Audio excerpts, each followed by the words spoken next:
What's up, man? Thanks for coming to the podcast. Oh, thank you for having me. You might be the first person that's ever like asked me like, how do I get like that's how I know you're into that world, you know, like into like, you know, you want to show up prepared. I mean, maybe it's a military background, but I've never had someone like, because people always get lost here. Always. They never ask like the follow-up question like, well, how do I get in? Or what does the door look like? Or This show is sponsored by Resilient Real Estate Group, powered by EXP. So, you're thinking about buying and selling soon? Yes, we know you probably know a realtor, your mom's best friend's cousin's neighbor who puts her face on the local shopping cart. But you know what? Our friends at Resilient Real Estate Group have helped hundreds of thousands of people sell houses over the years, and they definitely know what they're doing based on their 5-star review on Google and Zillow. So, it doesn't matter if you're looking to buy $1 million house or a fixer-upper, make sure the next time you're thinking about buying and selling real estate, you give our friends a call over at Resilient Real Estate Group. And now we're back to the show. So why don't you tell everyone who you are, man? Yeah, so my name is Mike Federis. I'm a wedding photographer here in Riverside for about 10 years now.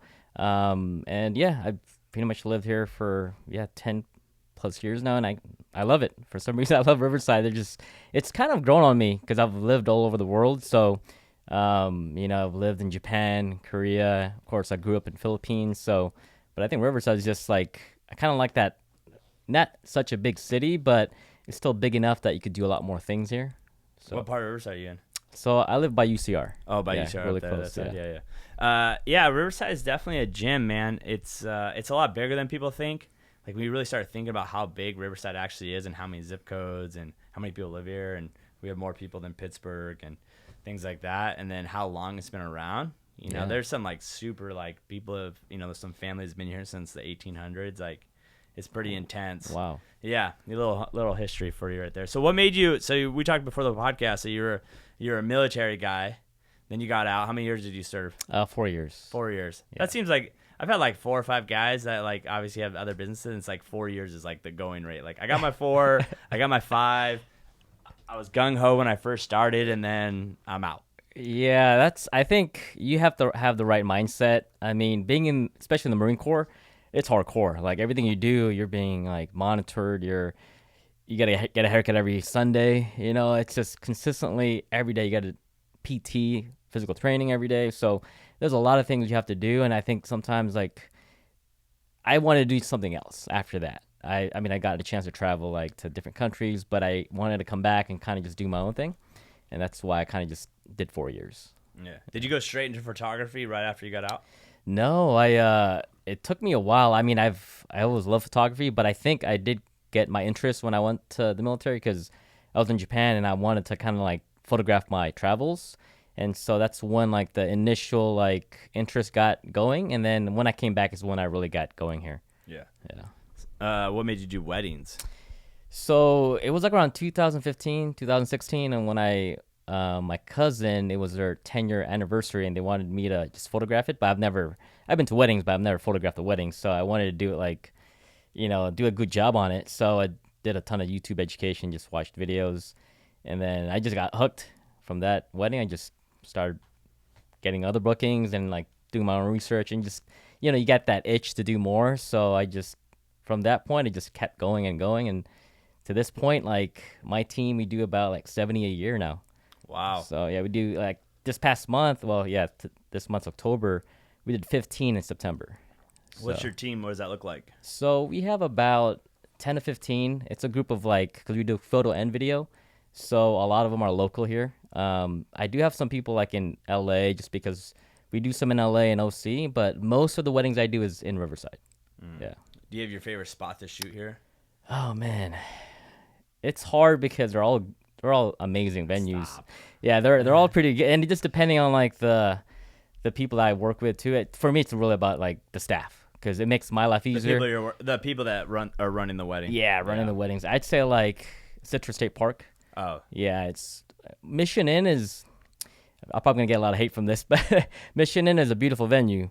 But man, they sometimes have issues at Mission Inn. Oh, I think and it's like so corporate. Yeah. Yeah, like it's. And they're so packed, and it's so expensive. Yep. That you think like I always tell everyone it's whenever you spend more money, you just naturally expect more. So I'm spending this much money, and so I'm expecting like greatness. Yeah. And then it's like not there, and then it makes me more upset. Yeah. Well, Mission Inn is so popular that there's like three different venues there. So sometimes you have 3 weddings happening at the same time, and what I've seen is sometimes you don't have enough staff, so things are dirty. Like, I mean, we've gone to the groom's like getting ready area, and there's like food still there from like the previous That's wedding. what I'm saying, dude. Yeah, so it's like housing for yeah. us. I always tell my clients, like, the higher you go up, the more people expect. Yeah. Like, especially in Riverside, you go over $1 million, people want nice homes. Yeah. It's just natural. Like, I'm spending more per month. It's like restaurants. Like, if I go to a nice restaurant and the food's like blah, and I like get the bill and I'm like, Yeah. wow, that was $300. Yeah. Like, you know what I mean? So how do you start? It's interesting to me personally because photography is like starts out as a 1-person thing, and then you went to 15 people. You grew a team. Was it just by need, or was it the plan? It was both. I haven't been doing this full time for the past 10 years. So actually went all in 2020, like towards the end of 2021. And just because I had like more time, I was still working a full time like What were you corporate. I was health and safety. Okay. So I was dealing with like COVID and like health official from LA. It was insane. Like like all the regulations I had to deal with. So I was working day and night, just because you have to keep track of people that get test positive for COVID. It was insane. Like our company had around 400 employees, and I'd say within like in 1 month we had like 50% like test positive. So it was just consistently like, because you have to keep track for LA County and submit forms. Like I was doing that all day, and just got super repetitive. And then I knew I wanted to really just pursue photography because that's something that I was super passionate about. And so that's when I went all in. And I knew if I was going to all in, that was the plan, was to grow a team. But yeah, it kind of took a while for it to keep going. But when I started like reaching about 30 weddings a year, I was like, okay, I need some help, because it's impossible to do by yourself. Did you struggle at first giving up control? Yeah, absolutely. I mean, I do have that military background, so it's just I knew I had to train these guys to do my own style, because photography is very like, it's all about consistency. So if people want to hire you, they want to see the same type of quality of work. And so like now we have sometimes multiple weddings on the same day. So I just train them to do my own, to follow my style and approach. And that was probably the hardest thing, is just to train these guys because everybody has a unique way of photographing things. But as long as they have my SOP, and it's like, okay, we just follow that, we're good to go. Yeah, I think the military definitely helped, because you kind of came into entrepreneurship and running a company, but with some structure. Yeah. Where most entrepreneurs are like the opposite. Like you just said, like I wish I had one. Like for me to sit down and do one of those would be like, oh my! It's almost to a point where we've debated to bring someone in, like a consultant, for like 2-3 months to just create all those things for us. Yeah. Because I just can't put that. Like, I try to keep to a schedule, and then it just goes bonkers. Like, it just, like, I'm more like checklists. Like, I'll just check stuff off. Gotcha. So how did you get your name out? The photography is such a watered-down market. There's so many people that do photography, and which really sucks is because we were talking for, like, you get one day, and if that person you hired, my daughter just did a quinceañera, and someone hired a photographer and a videographer, and they were terrible. Like, I was like, I should have just called my people, but I was like, you handle it, but it was like, wow, that really sucked, like that one moment. So for you, how in the beginning, how did you stand out in the masses of so many photographers? So actually in the beginning, I worked for other photography studios in LA, San Diego. So that's kind of where I learned a lot of like the things I know now, was just really just providing the best services possible. And that comes from the initial inquiry all the way down to like on the day of like the shoot, like just providing I kind of describe it as like, if you ever been to Disneyland, of course, like, everybody's happy, smiling, and always communicative. So I've always taken that same approach and applied it to the way I do things in my company. So because, with weddings, it's very emotional. So people, they want instant responses. They want like answers right away. So that's one way, but also too, of course, like social media. And then I work my butt off, like just trying to get my name out there. So I contact every single venue and try to talk to like the manager, buy him coffee. So like different tactics to get my name out there. And just of course like just being consistent on social media, like every single day. There's I think 1 year where I posted like a post every single day. Nice. Yeah, every single day. I just didn't stop. Yeah. You know what I really like that you said that you went and worked for someone else in the beginning. Yeah. Like I think that's the number one mistake anyone makes getting into something. Like they just want to start something, they want to go like out on their own because they don't want to like maybe give up money or they don't want to work for anyone. And it's like the knowledge that time and experience is like the only thing that gets you better. And if you don't have the time, then you go find someone that already has the experience, and then you can learn quicker. It's crazy where people want to go on their own and they don't even hang around long enough to learn the things that they could have just went and worked for someone else. It's the fastest way, I think, to learn the business, because at the time when I was getting in, there wasn't really a lot of like courses online that you could really like, and with weddings, it's hands-on. Like you have to do it. You have to have weddings. You have to have experience for someone to book you. Like you can't just say, "Oh, I know photography. I do like like family photos." Especially in that space where it's so competitive. Yep. Unless it's like same thing in real estate. Unless it's someone's friend that they're like gonna take a flyer on, and they have like no money, and they're like, "Well, we'll pay what's his name $100 to do this," and they don't really have any other choice. Like it's just such a competitive space that. Yep. How like obviously you talked about the communication, but when it comes to like photography, like the actual photos, what is something you think that has been able to separate you? Because the market has shown you that you guys put out a good product. Yep. Like obvious. Anyone that has no work, they say they're good, you're not. Sorry, you're just not. I don't care who you are. Like if no one's hiring you, you're not. Maybe you're good, but you're not good enough yet. Yeah. So what do you think of what it was about your work in general that separated you from the get-go? I really think it's like of course, everybody's creative in this space. So you're a nice guy. Yeah, so I am a super nice guy. I'm trying to be nice to a lot of photographers because like everybody starts somewhere and I start somewhere. And for me, I really believe like it's just the style of my photography where I just make it fun. Yeah. So that's why people hire me. You think people like just being around you? That could be too. I mean, it is a really like interpersonal thing. Like you can't be, I tell all my team members, like you can't just be a photographer and not talk. Like you got to talk. So, and to get those certain photos, you have to put them in position. Like I hear this a lot. It's like with other photographers, like, oh, I want to be that candid photographer. With weddings, you still have to put people in like. You got to slide people. Yeah, you got to put them in their right spot. Yeah. Nice. It's your job to know the background, the lighting. Yeah. Yeah, exactly. So I've kind of been known as a photographer that could do anything. So like any situation I can photograph. So that's probably why a lot of people hire me, just because like they've seen my work and it's I do a lot of off-camera flash. So you'll see like a lot of night photos too, which makes me stand out because a lot of people don't really use that as much on the wedding day. Because they just don't have the equipment? The equipment and then like the technique, like you kind of have to learn that. You just can't like just, especially on like a wedding day when you maybe have like 5 minutes with a couple after the ceremony and you gotta get the shot. Knock it out quick. You gotta knock it out. You get one shot. One shot, yeah. Wow. It's nerve-wracking to me. I couldn't do it. That's something that I think is so true, that probably it's hard for you guys is a practicing spot. Because it's like, you can't practice on someone's wedding day. So it's like, so you have to kind of almost, find ways to go practice. Yeah, that's why I said, like, I was so lucky that I had the opportunity to work with these big studios in San Diego and LA that they kind of mentored me. And so my experience from that really led to like me just getting more getting more weddings because they knew I worked for these big studios.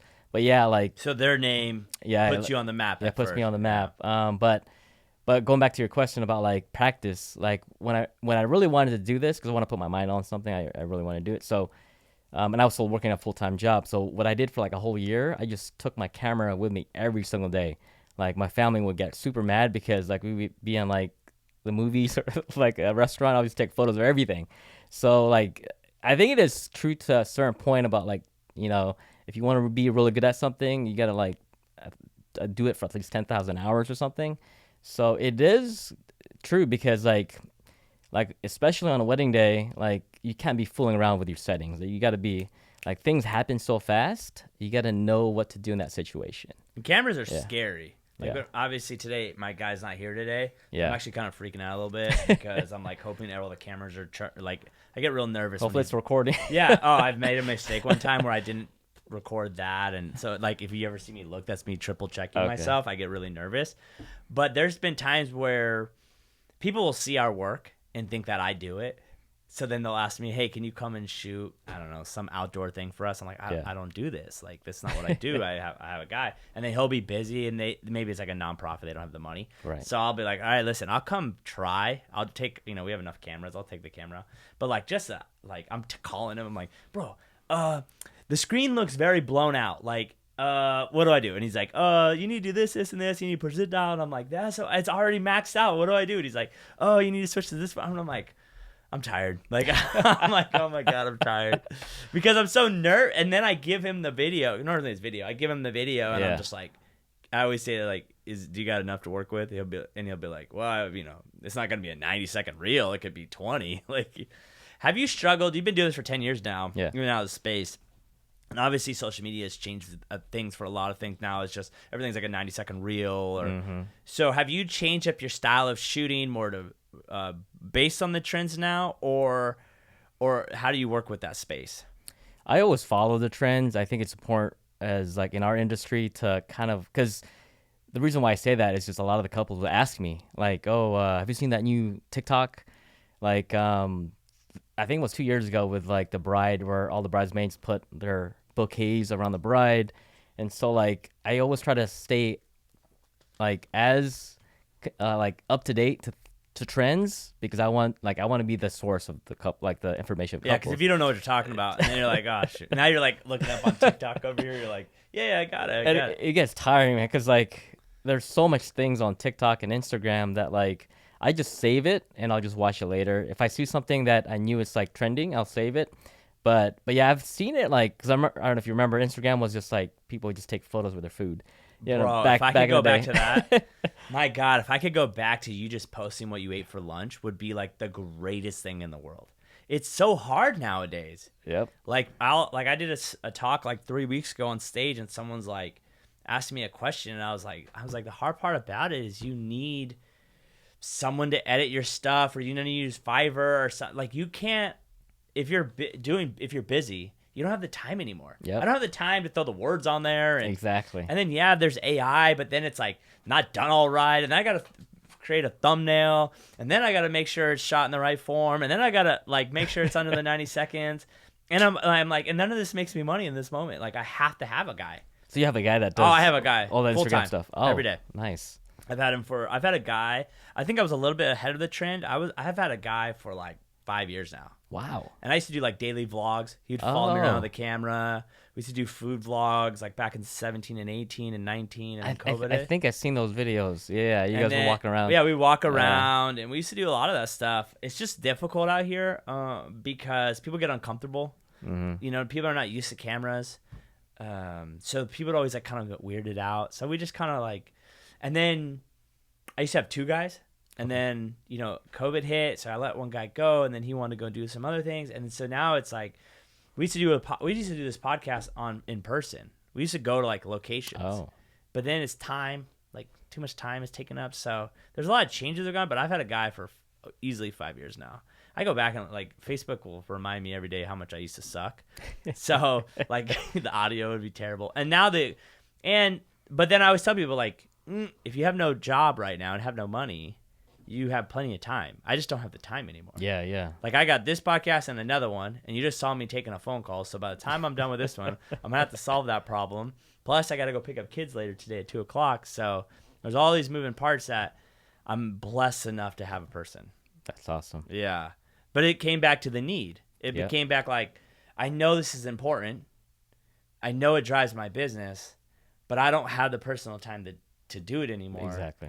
And I like having employees, man. I like, especially photography. It's a hard game. Mm-hmm. There's a lot of people who get into it and don't realize how hard it is to have a gig every week. It's very difficult. Yeah, it's like we're relying on clients. It's not like we're selling like a physical product.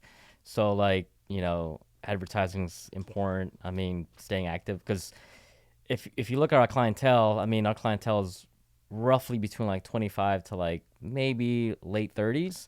And so most of those people are hanging out on Instagram, Facebook, a little bit older. Yeah, very little. And then I've actually had some hits on LinkedIn, but TikTok and Instagram is like the majority of our business. You know I can waste no time, cause I gotta keep it tight.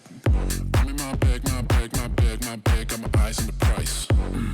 You know I can waste no time, cause I gotta keep it tight. I'm in my bag, got my eyes on the price. You know I can waste no time, cause I gotta keep it tight.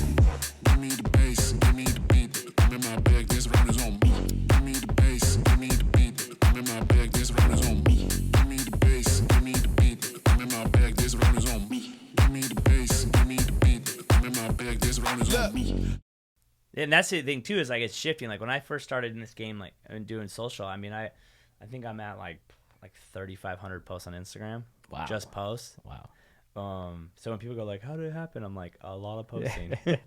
Right. And I go back to like my first feed. I'm like, God, those posts were so easy. Before you could do video on Instagram, like, oh, that was so easy to do that.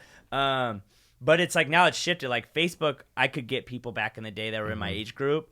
And now it's like Instagram. I haven't really made the shift to TikTok yet. I'm not on that. It's hard. TikTok's hard. Because I mean, I'm a little bit older. Like How old are you? I'm almost 39. So okay. Yeah. Gotcha. So like I didn't grow. I mean, I've been around. You were on that MySpace game back. Yeah, in the day. MySpace. God, that was the best. Can MySpace come back? Can can someone buy MySpace and bring it back? Because that was like the greatest. Where you like looked at someone's top 6, and then you knew what kind of when you knew the kind of mood they're in based on the song they had on. Like you knew they got broken up with because they're number ones. Now that girl's gone, and now it's an emo song on the page. Man, those were the days, man. Remember Friendster? Oh yeah. Yeah, that was a good one too. Now it's too much now. Do you spend a lot of time on social? Obviously, social is important to you for work, but outside of work, do you spend a lot of time on it? I try not to, but like I have some automated stuff on Instagram. Like if someone auto DMs, auto DMs. Like so, and I try to get them on to like my website to fill out the contact form. But there's sometimes unique situations where people just ask me specific questions, and I try to be as fast as possible. But it's overwhelming, because I'm trying to, again, like be the number 1 rated wedding photographer here in Riverside. So I try to stay consistent with posting every day.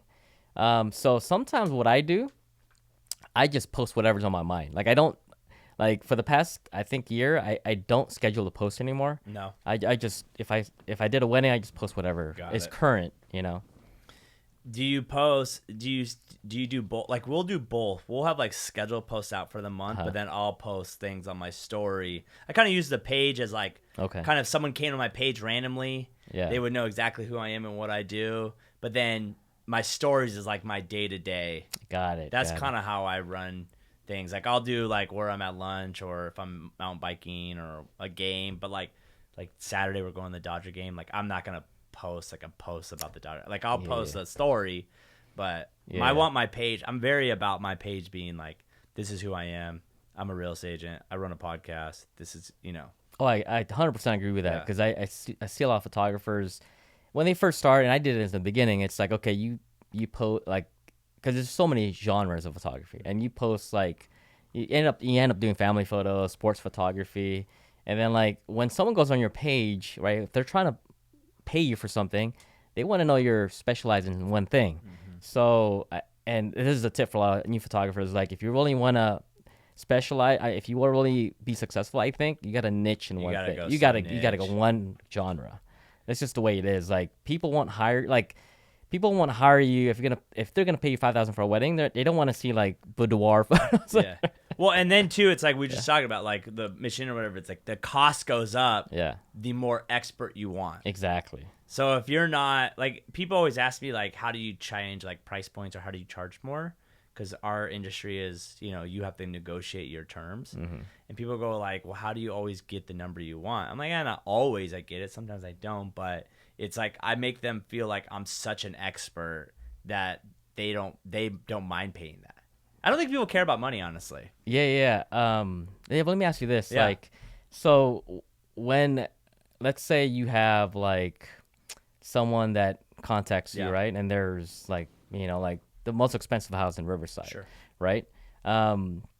What's like the questions do they ask you? Like, they just go to you just because like you're an expert, or do they really ask like deep questions? I think I'm trying to cut back on saying I think. I don't know why I say that.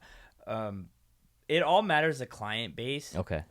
If it's younger clients, they always ask like the process because they've never bought or sold a home before, so they don't know how it works. So they want to know like step by step, what do we do? First step, what do we do? You know, the older clients, like people that have done it maybe a few times, their big question is kind of like, what's your resume? Why we should hire you? And then it is, how much do you charge? Interesting. And I won't give that answer until I go face to face with someone. Okay. Like I'll never tell you how much I charge. Yeah. I'm the same way. Well, most of my clients, they're getting married for the first time. So like I try to educate them. So young buyers want process. Yeah, they want to go like, what's our first step? Like I Yeah. actually have a call. Yeah. I'm supposed to have a call today, but we had to reschedule for tomorrow. I was like, what's our first step? And so that is like the path of like, okay, you need to go to a loan officer and this is what Exactly. you need to do. And then we Yeah. go look at homes and then we write an offer. And then while we're in escrow, like things like that. But I've learned, I also don't make content with people I don't want to work with. Mm-hmm. Meaning like, I don't want to sound like a jerk, but like time is money. And the only reason I'm able to help and have employees and be able to do free podcasts for small businesses is because I make money on the real estate side.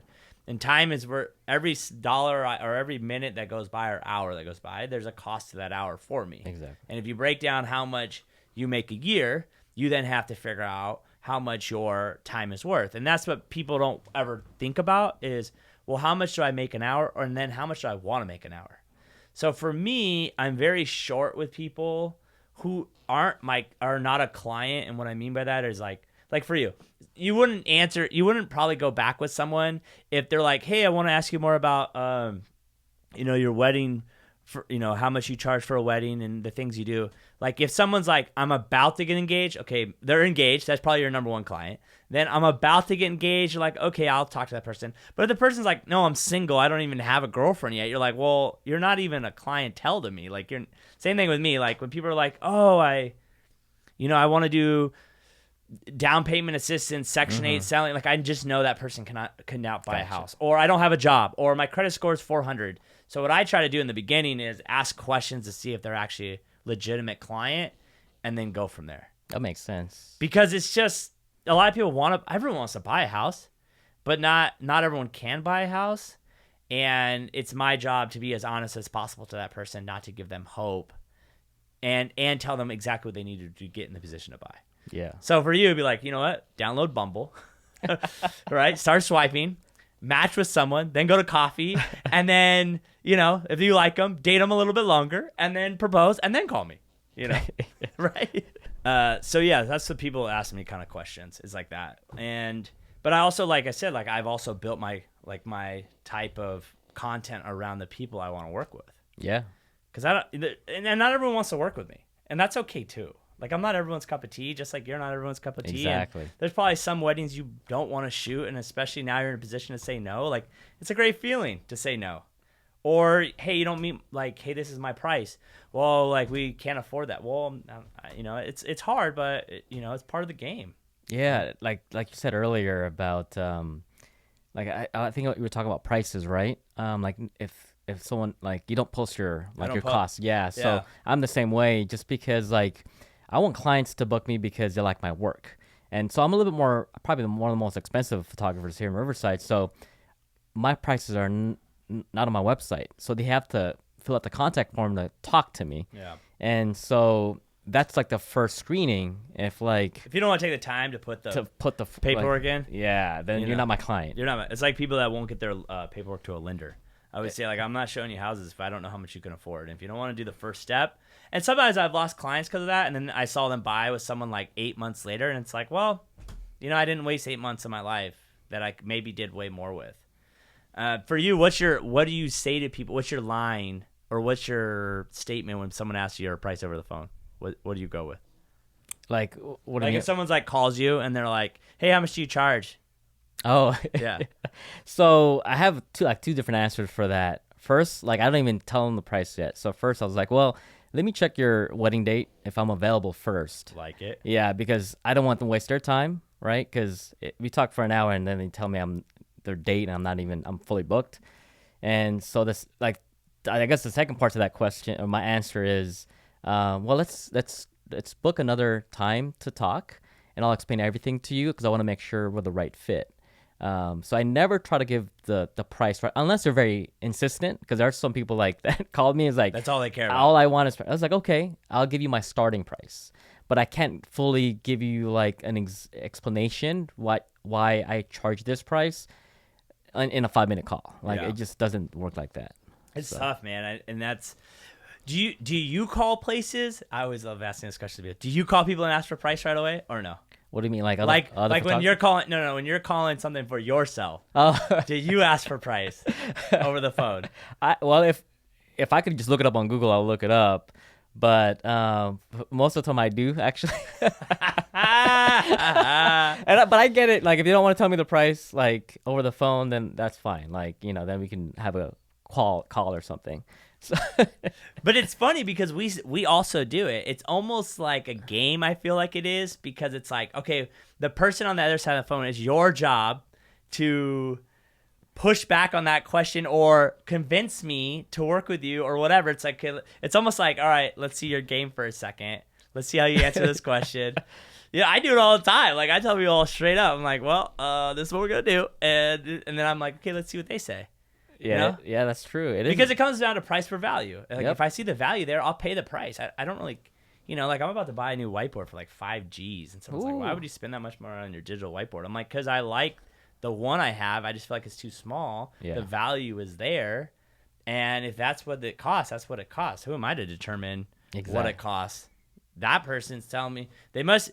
And if you have clients and people are paying that prices, why would you lower your prices? There's no reason to. Exactly. Well, you hit it right on the button. It's the value, right? The value that comes with it. And there's no way I can explain it by just giving you my initial price. So, like, that's why, like, I had to have a call with you to really fully explain. And, of course, that's my sales process, too. It's like we go over certain things.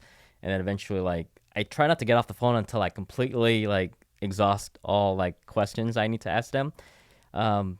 Because usually, like, most of the time, I'd say like 75%, I can book you in the first call. If that's not the case, then I'll do like a second follow up. But yeah, like that's why I say it's so important to like respond as quickly as possible, because what I found with a lot of like couples are trying to book a wedding photographer, they're already looking at 5 other photographers. Yeah. It's the first person to get back to them. Yeah, and it's the first person that gets back to you. It's normally the first person that gets back to you. Yeah. Because I like that. And I think, too, it just, like, crosses off the list. It's like, okay, we're done with the photographer. We're done with this. We're done with the DJ. We're done with food. We're done. Like, let's just keep keep going back and forth with that and just, like, let's cut this. Exactly. It was funny. I mean, not a funny situation, but I remember when my grandpa passed away, like, in 2019, and we, like, went to the funeral and whatever, and the lady sits down, and she's like, what, like, started, like, offering, like, telling me, like, how much stuff is. I'm like, just, what's the number? Like, stop, like, what's the number? She's like, it's, like, $6,000. I don't remember what the number was. I was like, okay, sounds great. Let's just sign it. And she's like, are you sure? And I was like, yeah. I was like, it wasn't a crazy enough number that I was like, whoa. And I just want to be done with this. So I don't need to go to 4 other funeral homes. So it's like, I feel like it's like, let me just cross this thing off the list. Let's move it on to the next thing. Like, it's because it's such a daunting list. Oh man, I'm not married myself, but I mean, especially if you don't have a planner and you're trying to do everything yourself. Oh my god, it's exhausting. No. That would be tiring. You're talking about like 10 to 15 vendors, especially if you want, like, if you're trying to ball out. Like, I've seen like interesting vendors, like donut vendors, cotton candy, lighting. It's just getting extreme. It's getting crazy. I mean, it used to just be a good buffet. You know what I mean? A few flowers. Like, I look back at my parents' wedding in the 80s. I'm like, there's no chance I'll be able to get away with that, whenever that time comes for me. Yep. So how many people are on your staff? Is it just all photographer, videographers? Do you have assistants? Do you have people on the back end? What is that? What is your company looking like? So right now, mainly just photographers and videographers. I do mostly the admin. I pretty much, probably the next year, I'll probably hire like a virtual assistant, just because like we're getting to the point where I'm always getting inquiries. But I have everything automated. That's right now. It's pretty easy because we're not like a plumber where you get calls every day.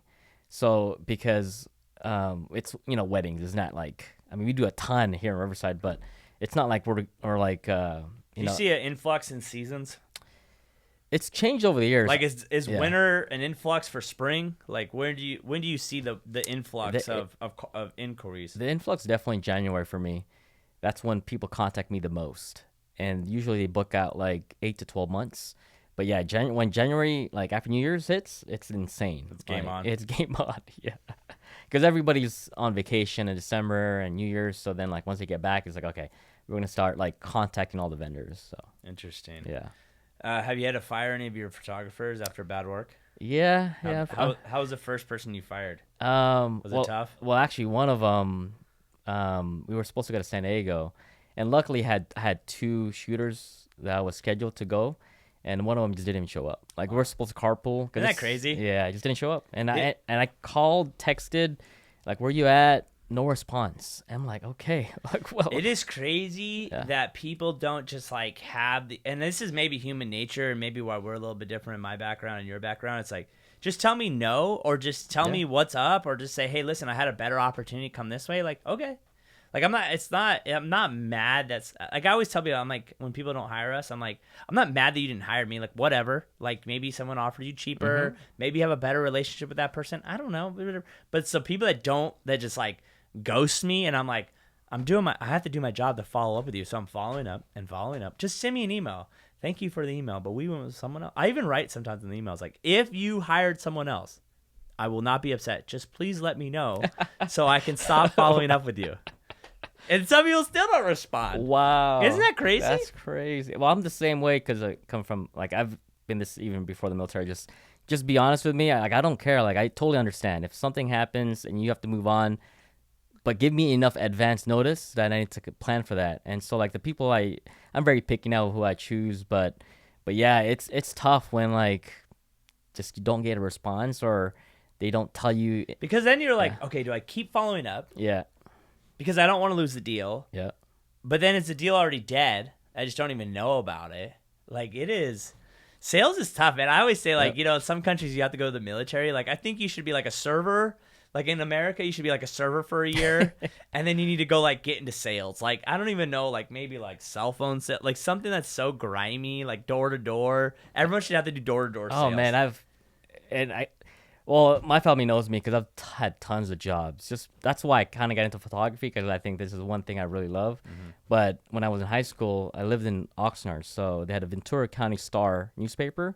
And when I was like 16, 17, I was like, I knew I wanted to get in sales. So I worked, and back then, I think this is 2002, 3, like everything was still on paper, like newspaper. Yeah. So we would go door to door. I get my face slammed, like, no, we don't want newspaper. And like, but it was a learning experience because like you have to be able to talk to different people. And like, this is like after like 5 p.m. too, so people are getting off work. It was the hardest job I ever had. I'll tell you what, if a guy ever comes to me who's a realtor and they say they're like used to be like, or still is a Mormon, they used to go door to door. Like, I'm hiring that guy in a second. Oh man. Some people make fun of those guys. Whatever, your beliefs are your beliefs. I say like, oh my God, like the ability. I won't even door knock. I've never door knocked in my life because I am so scared of getting a door slammed in my face. Like, no, thank you. Thank God I don't need to. But it's like to have the ability to go out there every day and just know you're going to get 99.9% of the time and still show up every day, dude. And they're happy too. They're like happy as a clam. I'm like, what is, like, God damn, whatever you guys are on, I want some. But it's so like, it's the one thing that I think a lot of people, was that a big shell shock to you? Maybe not in your space, but because in our space, it's like a lot of people get in. I'm like, are you prepared for a lot of no's? And they're like, what are you talking about? I'm like, watch. And then like 2 months in, they're like, this is awful. No one wants to do anything with me. I'm like, welcome to real estate. Is that still kind of the same way in your space? I'd say it is, just because like we talk about getting ghosted. So you get ghosted all the time. All the time. Like, that's why now, like, I like, if you're serious, fill out the contact form. We'll schedule a call. Like, Calendly. So I know when they're serious when they book a call with me. So I try to like really just, weed out people that are not serious. But yeah, like, I mean, I've had people like, I had a call for like 2 hours and they were super like happy, interested. And you think they're in. And they're in. And then like, oh, we're going to have to get back to you. And I'm like doing my best to like, close them. Yeah. And then like next thing you know, and then actually they follow me on Instagram.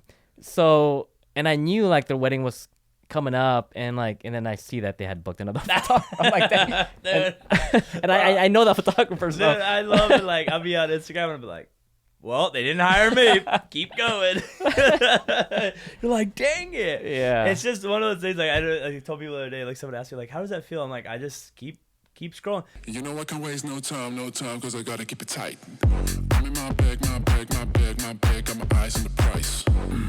You know I can waste no time, cause I gotta keep it tight. I'm in my bag, got my eyes on the price. You know I can waste no time, cause I gotta keep it tight. Give me the bass, give me the beat. I'm in my bag, this round is on me. Give me the bass, give me the beat. I'm in my bag, this round is on me. Give me the bass, give me the beat. I'm in my bag, this round is on me. Give me the bass, give me the beat. I'm in my bag, this round is on me.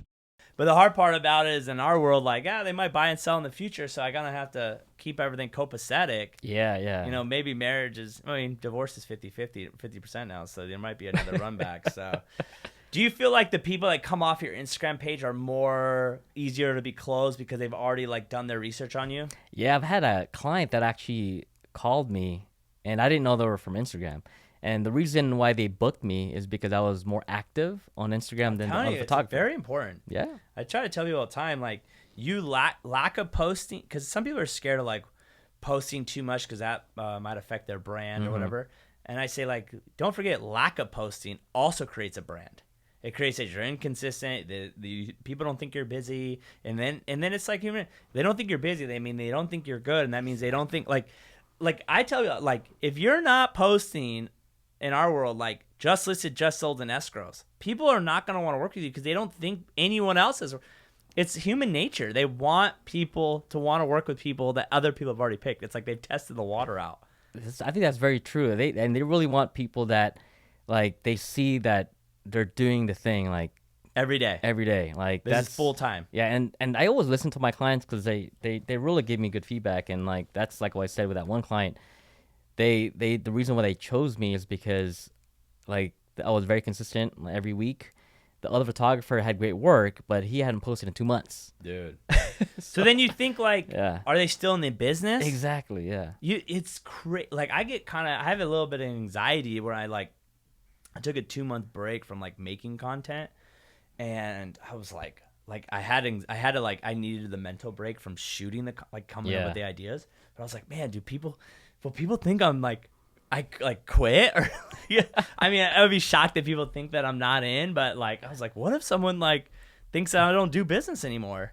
Oh yeah, because the way our business is, like, we book out clients a year out, so also that perception too is like, oh, what's happening with Mike? Is he still shooting? You know what I mean? Yeah. They're scared that you're scared that you're just not gonna show up. Yeah. They're like, what I started doing recently, and it's been a big change for me, was I deleted everyone that's in real estate off my Facebook page. Interesting. Because the algorithm was showing me just real estate people, and I wasn't seeing my core people that I used to do business with and connect with. So I just deleted anyone that's in real estate and anyone that's unactive. I want to whittle down the number. Instead of being like, oh, I got 4,000 friends on Facebook, I want to get that thing down to 1,000. Really? Because then I can stay in touch with more of those people, That makes sense. Because I do, well, I mean, mine's a 50-50 because I do follow other photographers around the world. But yeah, I'd say I do see most of my clients on there because I do respond and comment on their posts. And I think that's the key, is like with social media. It's like you still have to stay active, not just posting, but like, you gotta interact with them. Yeah. And that's something I've fallen on. Yeah. And I think recently, even with a Instagram algorithm, I think one of the best ways to really increase your exposure, and I've done this for a long time, is like when I do a post, or especially when we do a video, I always try to collaborate the post with my client. Huge, yes. And it's massive. And then also the reshares. the reshares are like the craziest thing that you can do for algorithm purposes. Which is probably great for your space because like people want, their mom, their best friend. Yeah. So if you have a 10-person photo, they're all sharing that photo, and then that's 10 shares, and then they might share, and it's just insane at that point. Oh yeah, it's like I also do like sports photography and video, and this is one video, and this was like last month. I think he has, I mean, it's not, way more numbers than I do, but I think it was like over 150 reshares. Wow. On this video. Yeah, so it's insane for that number. And I think now it's Instagram's also giving you a statistic on like how the total watch hours, and I think this one video had like over 20 total hours or something, and it's only like a 30-second clip. Isn't that crazy? Yeah, it's insane. The power of social media is such a positive and negative thing at the same time. It's insane. Yeah. And it's something you have to keep up with. I wonder if there's going to come a point where, like, I was thinking about it the other day with someone might not even hire you if you don't have a social media platform anymore. Yeah, that could be, yeah. Because, like, it's now currency. So, like, we obviously have some clients, me and you are roughly close to the same age, so we didn't grow up with social media. But, like, my kids, they've had, my youngest is 11. Oh, yeah. He has, he's on TikTok and I don't think it's Snapchat or whatever, Instagram, or, they don't do Facebook. But, so it's like those people are going to be grained with it. That's going to be the interesting part in about another 10 years. And does that take out maybe some people that are a lot older that don't get, they're maybe like in their 40s or 50s now that aren't focusing on social, that they might just be eliminated? What if, I don't know, I always thought about this too, but what if, like the older people, because I do find like the older people are getting more educated now on Instagram and I've even some of my older people I know are on TikTok. So, but I do see what you're saying. It's like eventually I think the younger generation are just gonna just know more than the older generation, and then they may not be able to really kind of, and that's the thing that I always worried about is like, man, and what if I'm still doing this 10 years down the line? If I am not active on those platforms, I may not, get the active like recognition or the exposure if I'm not active now, right? Because things are rolling so fast with AI and everything. So I think you just got to stay up to date, with all these changes. Even with photography, like with like editing on that side, On the back end? on the back end software, it's insane. Like there's this new software where basically, let's say like, presets, like we use presets, but there's this new AI where you can just send all your raw photos, the ones you selected, maybe like for example, like I select 500 photos for a wedding. You send it over, within 5 minutes it's done. Really? It's crazy, but it's still a few like flaws here and there, but I mean, it's insane how fast it is now. Yeah. We were at a talk the other day about, and someone was talking about ChatGPT and how you should be using ChatGPT in this. And I like came up right after her, and I was like, I said, very, very great. I loved what she said. I totally 100% agree to her in this moment. But my question to the group was, there was like maybe 100 people there, and I said, but in another 10 years, when everyone's using ChatGPT and everyone's using AI, is it going to be the people that don't use it now separate themselves from everyone else because everyone else is the same now? Yeah, that's interesting. Remember back when VHS tapes and then CDs were coming out? Remember when Blu-ray discs were like the thing? Yes. Yeah, Blu-ray, and then Blockbuster, Netflix too. I think kind of around same time, because Netflix at the time they can only mail it to you. I think they and then Redbox eventually came, and then like they wiped out Blockbuster. So when I was in high school in 2004, CD burners like probably were still like new. Oh, they're still yeah. So but Napster was around. And so I knew I could take advantage of this a little bit. So I bought I think this is when they first came out. I bought a CD burner for my PC, and no one had it on campus. But when you went back in the day when you bought albums, you couldn't really like pick the songs, right? We didn't have iPod or anything. So I made custom CDs. So you were doing play mixes. Yeah, play mixes for everybody on school. So I made some good money.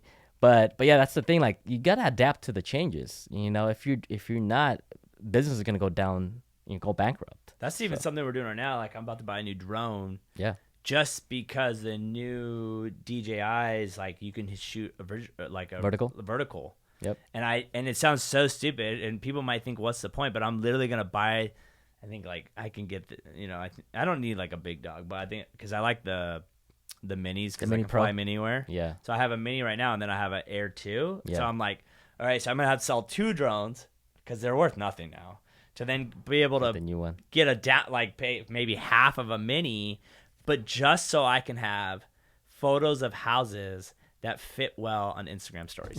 Like, as dumb as some people think that is, the only reason I'm thinking about buying it is because we now shoot all our property videos in real format.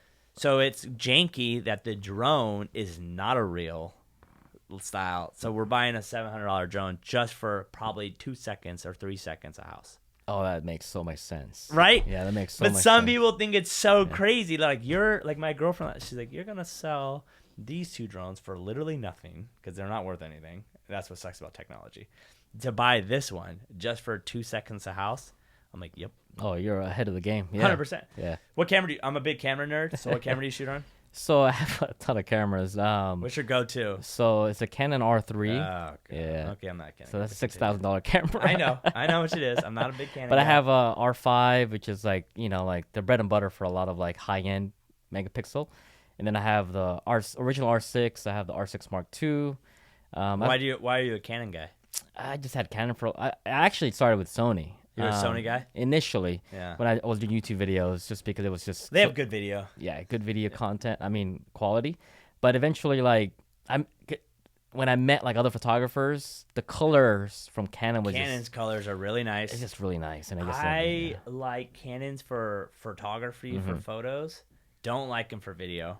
Yeah. And for some reason, maybe it's just my guy who shoots my houses, when he was a Canon guy versus now when he's a Sony guy, like, I feel like the photo's just a little bit more crisp. But that might be in post. That might not be the camera. Yeah. But yeah, I'll use Sony over here just because of the video aspect. Yep. Yep. And then we were doing like, we used to have like the A6500. Yep. We I had the camera. The mirrorless, and it was cheap enough to like run with. And now we shoot on A7.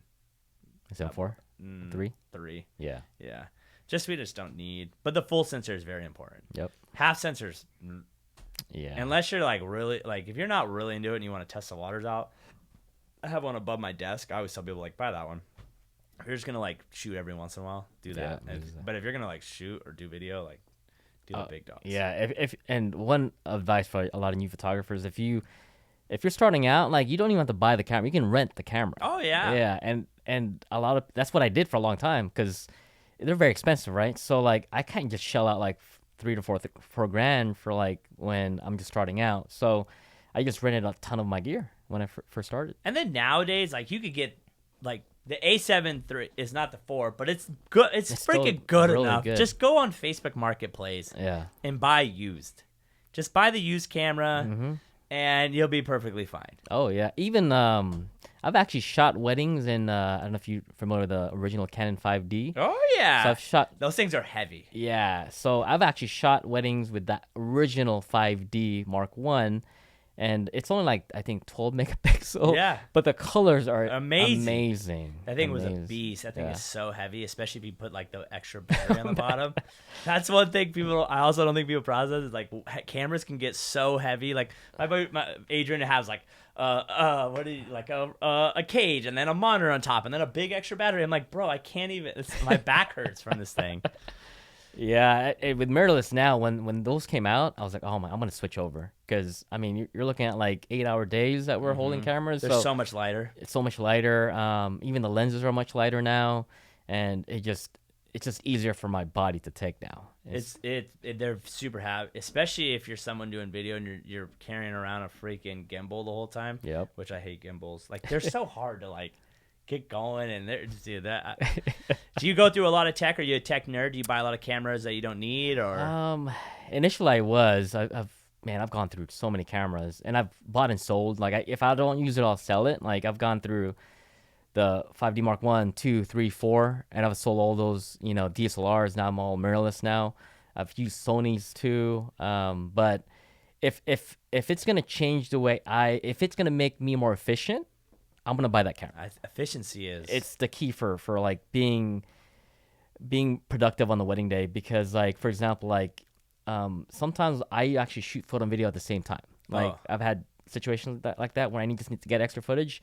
With the R3, you could just flip the switch and you're good, and there's no lag. So some cameras, they take a little bit longer when you switch, especially like when things are moving. You need to be super quick. And it's it's not like everyone thinks it's like the big changes. It's literally like like even the dumbest thing, like I said, like we like just to get a new drone just to shoot one shot. Yep. As dumb as that might sound, like that is like the level of like taking it to the next level that maybe no one notices, but they don't not notice it, if that makes sense. Oh yeah, like it separates you, but they don't even realize what is the separation part of it. But if you then put 2 and 2 videos together, like, oh, that's why that one kind of separates itself a little bit more. Oh yeah, like even I think still now today, not a lot of people, like general public, are not so educated on drones. So like when I do drone footage, it's crazy when my clients, oh my god, that was amazing. What drone do you shoot? So I have the Mini Pro 3, but I'm probably the double cameras. No, not that. So the Mavic 3 Pro has 3 cameras. Yeah. That's probably my next purchase, because I definitely want to get into that more of the like commercial drones. But for weddings, I think the Mini Pro 3 is the perfect drone, just because that's the one I want to get. Yeah, I don't want to attract so much attention, and it's like this small. I could take it anywhere with me, because I also do destination weddings, and those you could take on an airplane. I remember the first drone I ever got was the Phantom 4. Oh, the Phantom 4. And I couldn't take it anywhere. Yeah. Oh my god, this thing so was big. It was so big. We went to Hawaii. My buddy's like, "Bring your drone." I'm like, "I can't. It's so big." I shoot on the Mini more. I have the Mini 1, and it's good enough. But now that the camera can turn, like I was like, all right, it's time to get that one. And I think I'm gonna get rid of the Air 2, because I think the Pro, the image is good enough. The video is good enough. It's so good. Like, I mean, I wish the sensor was a little bit bigger, but it's. What about the 4? Does the 4 one have a new? It's the same sensor. Is it? The only difference with the 3 and the 4 right now is that there's like better night video for the 4. Which I don't do anymore. Yeah, there's more sensors. Sensors around, so you don't run into stuff. You don't run anything. Because I've actually. Dude, I almost, dude, that's so funny. I almost crashed my drone, my Air 2 the other day. I was pulling the back of a house like to just do a shot really quick, because I'm good enough just to get quick photos if I need to bail myself out really.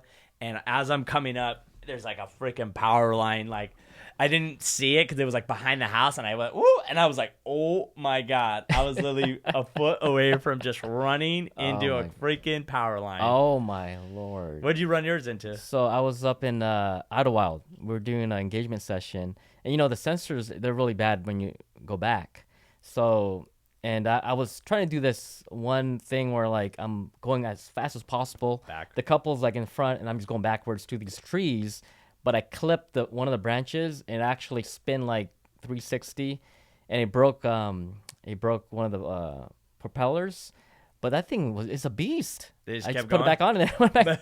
Dude, I have a buddy. I just found out maybe like 6 months ago that when we got the Mini, my 2 guys were flying it in the office, but when I wasn't here, and like ran it into the wall, and I was like, dude. And they're like, yeah, it wasn't me. Of course, he blames the guy that's not here anymore. So I mean, they're definitely not like a kid's toy right now. I've actually flown in my home, and I actually cut my girlfriend. Oh, really? On the arm, because I was trying to do some crazy movements, and then it's pretty sharp, man.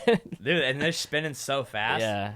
No, that was literally some moment I had last night where I'm like, I think it's time to buy a new drone, and get rid of the other 2 and just go from 2 to 1, because there are times where the Air 2 is the sensor's bigger, so it's like the photo's a little bit better, so I try to use that one, but then sometimes you can't launch it, and then it's a pain. Man, and there's planes and all that other stuff. So yeah, exactly.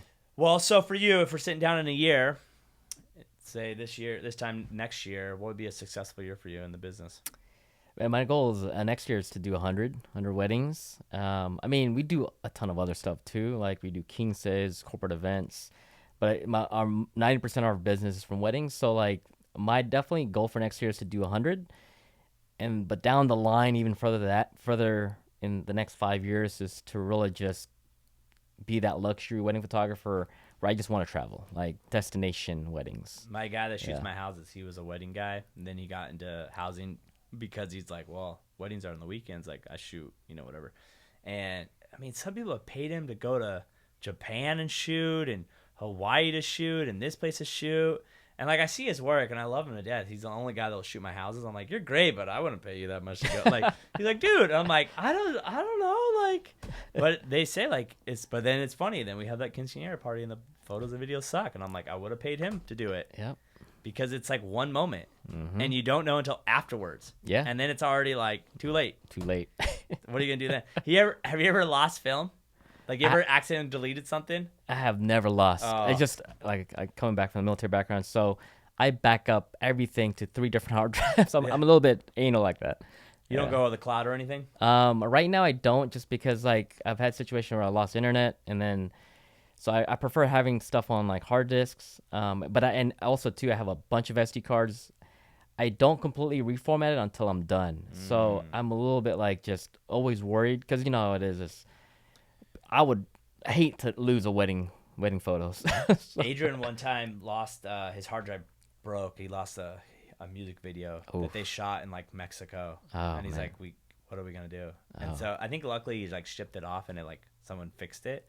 But we have probably like 5-8 terabyte hard drives. We don't delete anything. Yep. Like, we hold on to everything just in case someone ever needs something, or we can pull some clips, or I don't know why we don't delete anything. It's kind of a thing we just started doing when we first started, and it's kind of cool to go back and see things that we shot 5-6 years ago. Yeah, I'm the same way. I have probably 20 8 terabyte. Dude, they add up so much.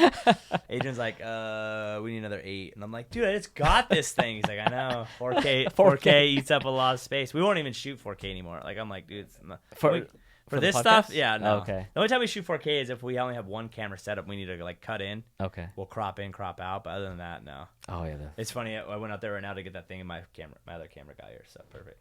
But it was awesome, man. It was great talking to you. I appreciate that. What's the best way to people? Obviously, probably IG. You know what? I got another question for you. Before we wrap sure. this up. What is some advice you have for people who, or what are the questions you think people should ask you, or ask a photographer? Maybe they're not going to work with you, but what's a question they should ask a photographer before they hire them for a wedding? I'd say the number one question is, if you're a couple looking for a photographer, it's to actually just, first of all, like, schedule a call. Like, a lot of clients just will DM, even myself, and just ask the price, which it could kind of like put you in a different category, of course, like if you just, give your price out there. But definitely schedule a call if you're the client. Schedule a call with the photographer if you really like that work. But I think if you really want to get to know the photographer, you know what I mean? Like, ask for a full wedding gallery. Ask for a full wedding gallery to see exactly how they deliver the photos. And that will give you a better idea if that's the type of photographer that you want. Yeah. I like that. Not just a one-shot pony. Not on, Instagram, you can't, it's hard to tell on Instagram. So, Well, and it's like you're picking one of the best shots you had. yeah. And then 2, it's like people always worry about me, like, oh, I need to shoot in 4K. I need it. I'm like, dude, after you maximize it and bring it down to what people see on their iPhone, it's not even a big deal anymore. Yeah, because I think Instagram is still 1080. 1080p. Yeah, 1080, yeah. So even though our phones can see 4K, like, it's like people that shoot like in like 8K. I'm like, Oh, my Lord. why would you do that? It makes no sense. Or shoot in RAW. Do you shoot in RAW? Very, very rare few times if I'm doing like a special project, but you need like some very expensive SD cards or CF Express cards to do that. Yeah, you won't even work on and SD they just card. take up so much space. Yeah. It's the back end that's more people don't realize. Oh, that too. Like, some computers won't even handle it. That's what I tell people all the time. They're like, oh, I want to do this. Cool. You know how much money that comes with? They're like, what are you talking about? I'm like, the mics, the cameras, the computer to edit it. Like, I had to buy a Mac Pro Studio or whatever because my old Mac wouldn't process. Like, it'd be so slow. I'm like, and I'm just doing like iMovie quick cuts. Yeah. To help Adrian, I'll cut something up and I'll give it to him, and then he can throw like the razzle dazzle on it. Right. But even like that, I'm like, oh my god, this is taking forever. Like, I need to buy a new computer. It's like there's all these little things that add up that You know, it's easier just to go to a professional. Oh, for sure. You ever think go outsource? I mean, obviously we talk about AI, but you ever think you'll outsource all your editing? I'm testing a few things out right now for video because video takes much Way longer. more time, yeah. Photos, I'm very efficient. Like I can knock out a wedding gallery in like one day if I really put my mind into it. But on average, about 4 weeks. But video, there are new companies out there that can. The hardest part with like photo and video is going through all the footage. So there's companies out there that can go through the footage and like organize it for you and also sync audio. Because that could also be daunting too when you have so many audio sources from like different, like the groom, the bride, the officiant, the DJ. And so like they'll do all that first. I'm testing a few companies out right now, but I think that's probably like they'll probably get even better as technology advances. Yeah. Technology is definitely speeding. I don't think technology is going to make your product better, but it's going to make the people that are good faster. Absolutely. Like I love people. Oh, I need this really nice camera. If you don't know how to shoot the camera, it doesn't matter what camera you have. You could have the best editing software. If you don't know how to edit or color, it's not going to matter. Like it's not going to matter. You could do anything. It's not going to matter. Oh yeah, like I can have a new photographer from R3, but they're not gonna take the same photos I did. So. Exactly. But people think it's the equipment, and that's something I've gone into where I'm like, oh, it's the equipment. Like it's really, there's only a max. Like yeah, I think some equipment will help you, but then there's that max limit where the equipment maxes out your ability, so you don't even have the ability to use all the. Exactly. Like my kids are like, gonna get an iPhone 15 in, and I'm like, why? Like my 13 Pros are great enough. I don't use the camera on those really. Like I'm good.